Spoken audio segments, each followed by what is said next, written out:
Aprender de qué se trata, está mintiendo, digamos, o está aprendiendo de Satanás. ¿Alguna otra opción? No, ¿por qué? Porque no se puede decir que estaba loco o delirante. Esto y cualquiera que haya estudiado, no, sabemos que no tenía estos síntomas. Estaba claro. Él claramente estaba liderando ejércitos. Él literalmente lideraba comunidades enteras. Así que estas son afirmaciones muy ridículas que ni siquiera deberían considerarse. Sabes, pero la única afirmación que se puede considerar es la de que no estaba diciendo la verdad. Lo que significa que estaba mintiendo o que lo estaba aprendiendo de Satanás. Bla, bla, bla. Lo que también significa que, de alguna manera, está mintiendo. Así que la cuestión es esta. Bueno, o fue engañado por Satanás, lo que significa que no está mintiendo, pero te ha dado las enseñanzas. Sí, esa era mi consulta. Sí, ¿qué pasaría si lo fuera? Sí, de acuerdo, de acuerdo. Entonces primero, mentir. ¿Para qué mentiría? ¿Cuál es la razón? ¿Por qué mentiría? Así que desde la comprensión cristiana, pensé que era Satanás quien quiere hacer todo lo posible para desviar a la gente de él. No, Satanás, punto. Entonces, la afirmación de Satanás es que estoy diciendo que él se miente a sí mismo sin Satanás ahora. Oh, está bien. ¿Cuál podría ser su motivo? Sí. ¿Sabes? En psicología, tienen razones. Dicen que hay razones por las cuales los humanos mienten. ¿Cierto? Las personas no mienten. Puede ser miedo, puede ser ganancia, puede ser muchas cosas. Podría ser poder. No lo sé. Está bien, así que busca poder. Probemos esta situación hipotética. El profeta estaba mintiendo porque buscaba poder. Está bien. El profeta era respetado en su comunidad. Tenían 2 títulos para él antes de la revelación. Estaba diciendo sí, solían llamarlo Sadacal. Quiero decir, el confiable, el honesto. Cuando estaban construyendo la Kaaba, en el que creían que era un lugar sagrado de Dios, cuando tuvieron una disputa sobre quién colocaba la última piedra, fueron al profeta Muhammad Ali. Él ya tenía voz en la comunidad. Fueron a él porque era digno de confianza, el honesto, y lo respetaban y respetaban su decisión. Luego les dijo a cada grupo, ustedes sostienen una parte del lienzo, y ponemos la piedra, y ustedes 2 la sostienen. Y luego él colocó la piedra por sí mismo. Así es como su comunidad lo miraba. Él era de la más pura ascendencia de Quraysh, los custodios de la Kaaba. Él ya tenía una ascendencia pura, ya era respetado en la comunidad y la sociedad. Así que este era su caso antes de la revelación. Cuando recibió la revelación, se convirtió en lo opuesto. Fue perseguido durante 30 años, porque les decía a su pueblo que no adoran ídolos, que no adoren a nada más que a Dios, que adoren solo a Dios. Así que pasó de ser respetado en la comunidad y de confianza, el honesto, en el pueblo. Ahora todos en su contra, tratando de matarlo, tratando de tener una mala imagen de él, tratando de perseguirlo, tratando de echarlo. Así que es exactamente lo contrario. Y cuando él estaba llamando a la gente a hacer eso, vinieron a él y le ofrecieron exactamente lo que dijiste. Le ofrecieron poder. Dijeron, si necesitas poder, te haremos rey sobre nosotros. Si necesitas mujeres, te daremos nuestra. Si quieres dinero, te daremos dinero. Solo tienes que decir que te lo damos. Pero deja de llamar a la gente para que se aleje de adorar a los ídolos, la religión de sus antepasados. Y entonces el profeta se negó. Dijo, este es un mandato de Dios. Estoy siguiendo las enseñanzas de Dios. No es mi elección seguir, tomar lo que me estás ofreciendo. Cuando murió el hijo del profeta Ibrahim, su hijo murió. Y entonces hubo un eclipse. La gente de la comunidad dijeron, ellos, mira, esta es evidencia de que él es un profeta de Dios porque cuando su hijo murió, ocurrió un eclipse. ¿Qué diría un mentiroso en esta situación? Es una señal de Dios. Sí, por supuesto. Verás, mira, Dios hizo el eclipse para mí porque mi hijo. Deberían seguirme y creer en mí, chicos. Ahora eso es lo que diría nuestro mentiroso. El profeta dijo exactamente lo opuesto. Dijo que esto es una señal de Dios y que no sucede por la vida o muerte de nadie. Él dijo, si ves, corre a agradecer a Dios, a orar y a postrarte ante Dios. Esto no sucede por la muerte de mi hijo, o la muerte de nadie, o la vida de nadie. Esto es una señal que Dios hace. Así que un mentiroso tomaría porque ya. Son los que dicen que esto ha sucedido por su hijo. Ni siquiera tiene que hacer la afirmación. Todo lo que tiene que decir es, sí, tienes razón. Pero no. Él, si él fuera un mentiroso, diría por supuesto, esto es por mí. Así que cuando miras la vida del profeta, se le ofreció todas estas cosas de las que estás hablando. Se le ofreció cada razón para ser el líder sobre la gente, para tener dinero, para tener mujeres, para tenerlo todo. Entonces, ¿por qué diría él, por qué puedes decir ahora, al aprender todo esto, puedes decir que está mintiendo? No. Está bien, entonces no está mintiendo. Así que ahora tenemos otra opción. La única opción que tenemos es que ha sido engañado por Satanás. ¿De acuerdo? Ahora la Biblia no está de acuerdo contigo. ¿Puedo decirte por qué la Biblia no está de acuerdo contigo? Porque en la Biblia la gente decía de Jesús que es de Satanás. Sí, los fariseos eran. Sí, entonces, ¿qué dijo Jesús? Respóndeles, ¿sabes? Él respondió, no puedo recordar el verso, pero sé a qué te refieres. Él dijo que la casa no puede dividirse contra sí misma. Oh, está bien. Sí, eso fue todo. Lo que significa, lo que les está diciendo, es que Satanás no te va a enseñar cosas que están en contra de Satanás. Si es Satanás quien me está diciendo esto, no te va a decir las cosas que te estoy diciendo porque estas cosas son buenas, y Satanás te enseña a hacer el mal. Por lo tanto, es imposible que yo sea alguien de Satanás. Así que el profeta les dijo a la gente, ¿saben qué? El profeta vino y su gente, todos ellos eran idólatras. ¿Le gusta a Satanás la idolatría o la odia? A él le gusta. Entonces, ¿por qué le enseñaría el profeta Muhammad ir a estas personas y decirles dejen de adorar ídolos y crean en él, en Jesús? Oh, es cierto, tienes que creer en Jesús, crees en Moisés y en el profeta Muhammad. Cree en mí y adora a Dios solo. Y no asocies a nadie con él. Sé bondadoso con tu vecino. Da limosna, ayuna por amor a Dios. Sabes, libera a los sirvientes y esclavos.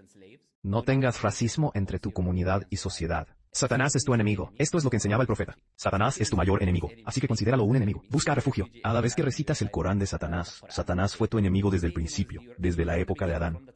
Y él les da el Corán, contándoles sobre cómo él es su enemigo y qué tácticas utilizó. ¿Estaría Satanás haciendo esto? No. Está bien, así que es imposible que lo sea.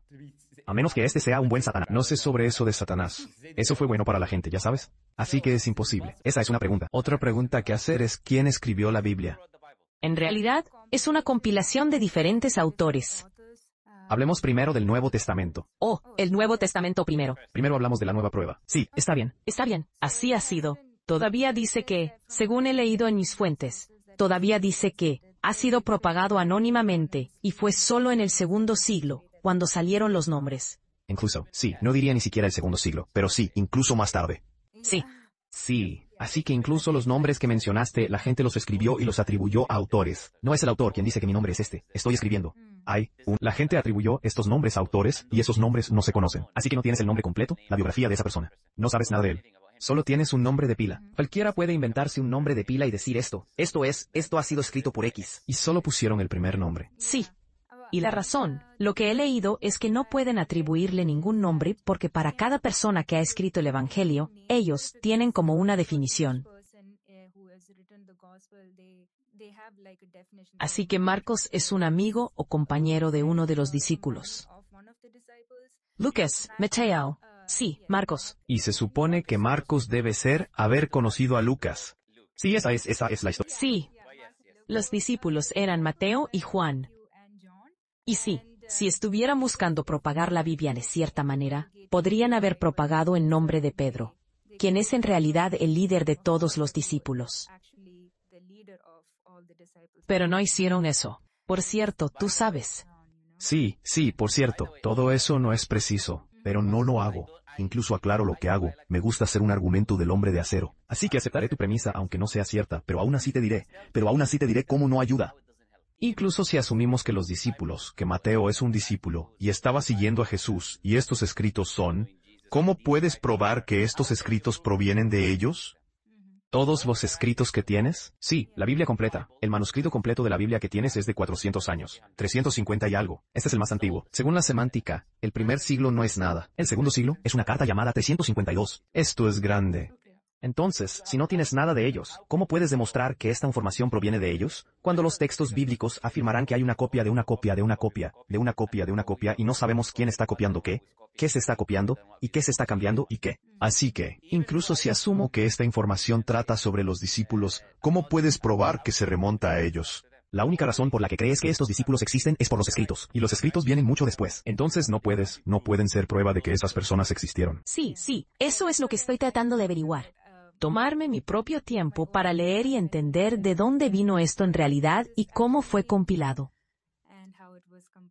Sí, está bien. Y mira, el mensaje del Islam es muy simple. Como el mensaje del Islam es muy simple, es que Alá envió profetas y mensajeros en el pasado. Jesús, Moisés, Noé, Abraham, Adán, todos estos profetas y mensajeros en los que crees. Y creemos en todos los mensajeros de Dios, incluido el profeta Muhammad, el último y final mensajero. Todos creen en ellos. Y que Dios es uno. No 3 en 1, no 11 y 1. El mismo Dios en el que creyó Abraham. Era uno, no eran 3 en 1. El mismo Dios al que Jesús oró. Un mismo Dios que Moisés adoró. Un Dios, correcto. Dios no es 3 en 1. No tiene hijos, no tiene padres, no tiene abuelos. Somos la creación de Dios. Está bien. Y Alá, cuando envía esos mensajes, les da escritura. Como la Torá, ¿verdad? Sí. Los salmos. Este tipo de escrituras. Alá les da escrituras como guía para las personas, con mandatos, leyes y moral que seguir. Está bien. Y el Corán es el último y definitivo mensaje que fue enviado al profeta Mahoma, sallallahu alaihi wasallam. Y afirmó que Jesús era un mensajero de Dios. Afirmó que Moisés era un mensajero de Dios, pero nos dijo que los escritos han sido cambiados, no están preservados. Y por eso vemos que de repente, siempre fue el monoteísmo. De repente, los cristianos quieren dar una vuelta en U. Dicen, no, en realidad hay algo llamado 3 en 1, pero Adán no sabía de eso. Abraham no sabía nada de eso. Moisés no sabía nada de eso. Se suponía que Adán había hablado con Dios. Él no decía Padre, Hijo y Espíritu Santo. Correcto. Él no está diciendo que se suponía que había encontrado a Dios, ¿cierto? Habló con Dios. Así que toda esta idea viene mucho más tarde, 400 años después. inventada por la Iglesia en el Concilio de Nicea. El concilio de Constantinopla no existe en la Biblia. Así que el Islam simplemente está devolviendo a las personas a la misma forma monoteísta de Dios. La segunda cosa es que Alá dijo explícitamente que le dio ese trabajo a las personas cultas, los rabinos y los sacerdotes, como una prueba para ellos. Así que Alá dice en el Corán que le dio esa responsabilidad. En el capítulo 5, Alá menciona que le dio la responsabilidad a los Rubán y Ahbar, la gente, personas eruditas, los sacerdotes y los rabinos para preservar las escrituras. Pero lo que hicieron fue venderlo por un precio irrisorio, ¿verdad? Lo vendieron, cambiaron las escrituras para poder obtener dinero, oro y plata, etc. Así que la responsabilidad de preservar recaía sobre ellos, número 1. Y número 2, el mensaje nunca estuvo destinado a ser un mensaje eterno desde el principio, porque hay un mensajero que viene después, y un mensajero final que vendrá al final. La razón por la que se pretende preservar el Corán es porque es un mensajero final hasta el fin de los tiempos. Y luego los tiempos simplemente creen. Pero estamos de acuerdo en una cosa. Ustedes están de acuerdo en que el concepto de Tawhid, el monoteísmo, es claro en el Islam. Tiene todo el sentido. No presenta ningún problema. El que te di. Sí, es más simple. Tiene sentido. Sentido perfecto. Creo que es incluso perfecto en su descripción. No es solo simple, sino que no hay nada como Dios. Dios no engendra ni es engendrado. Es independiente, autosuficiente y singularmente uno. No más de uno. Así que no es solo eso. Es simple y complicado al mismo tiempo. Está bien, y estás de acuerdo conmigo. Está bien. El concepto del cristianismo, hasta ahora no has podido demostrarlo a partir de las escrituras. ¿Estarías de acuerdo conmigo en la idea de la Trinidad? Y me gustaría. ¿Eres tú? Tengo múltiples videos en mi canal. Puedes ver donde desafío a los predicadores cristianos a que me muestren la Trinidad, y nadie ha podido hacerlo, porque no está. Así que te recomendaría que hicieras una investigación. Pero cuando hagas tu investigación, intenta encontrar el versículo que dice que son 3 en uno y que hay 3 personas en un solo ser. Porque eso es lo que significa la Trinidad. No está solemnemente en el Antiguo Testamento. ¿No está en el Nuevo Testamento, John? No, ni siquiera está en el Nuevo Testamento. Y lo curioso es que incluso si vas al Nuevo Testamento, no está allí. Creo que está en Juan. No recuerdo el capítulo exacto. Era como la palabra, el Padre, y el Espíritu, y estos 3 son uno. Sí, eso. Excelente. Lo que estás citando es la primera epístola de Juan, capítulo 5, versículo 7. Sí. Está bien. Lo que acabas de citar es una falsedad. Esa falsedad que citaste, ¿solo existe en la versión de Reina Valera? Abra la NBI, la RSV, cualquier otra versión. Irás a las notas al pie y verás que hay 3 que dan testimonio. El agua, el espíritu y algo más. Está bien. Así que encontrarás un verso completamente diferente y luego cuando mires en la nota al pie, te dirá que este versículo, los 3 que dan testimonio en el cielo, el Padre, el Hijo y el Espíritu, y estos 3 son uno. Verás que dicen las notas a pie de página. Esta es una interpolación que no existe. Hasta el siglo XV.